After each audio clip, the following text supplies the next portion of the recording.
All right, Andrew Eason here with ESUCC and Molly Ashoff with ESU 8, and we are excited to advocate for the virtual field trip experiences that are available to educators via NVIS, our NVIS website. So you can see the link there at the bottom.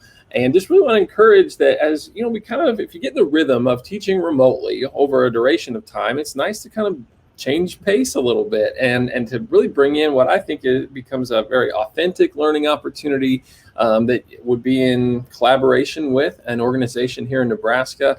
And so what those look like is that typically between 30 minutes and an hour-long session where you get a chance to connect and maybe see a little bit of the landscape or study some animals or take part in a music or arts endeavor. And so it's really pretty amazing, the spectrum of experiences that are out there for our Nebraska learners. And to give a little bit of the backstory, Molly, we kind of speak to some of the work that ESUCC and NDLA have done in collaboration to develop this resource. Yeah, absolutely, Andrew. Virtual field trip experiences have grown in the last probably 10 years, and in just the last year, because of the pandemic, have exploded, because it's a great way to get that content out there, because people aren't coming into these museums or national parks or whatever. And so they want kids to have those experiences. And so, as you said, NDLA, the Nebraska Digital Learning Association, which is made up of a lot of DL coordinators across the state, along with a partnership with ESUCC, we've been providing content provider workshops, trying to help these content providers get their content out there. We help them make a connection so that it's something that teachers will use. For example, fourth grade does a lot of Nebraska history, and there is the Durham Museum that provides things like that. The Morrill Hall, they're just all over. I can't think of all the. There's a lot. There is. And then, and like you said, there's the arts, there's other things.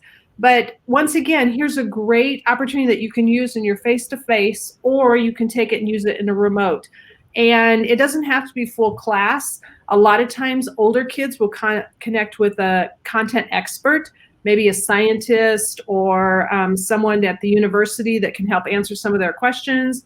And so it can be a small group or a one-on-one or your full class. But it's really engaging, and you're adding, like you said, something different or someone different, verifying what you're talking about and exciting the kids about their content.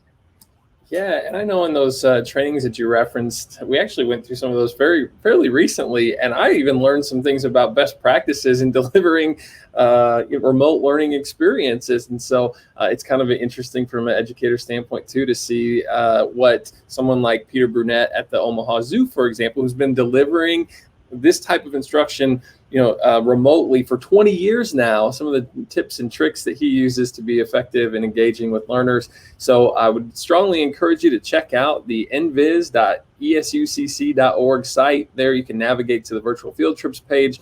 And as Molly mentioned, we've grown from 30 virtual field trip experiences in March to over 100 at this point in time. And so definitely look to connect with Joslyn Art Museum or the Lead Center or Agate Fossil Beds or any of the number of providers that are there. So I'm excited to share this resource and would really encourage you to take a moment to check those out. Absolutely.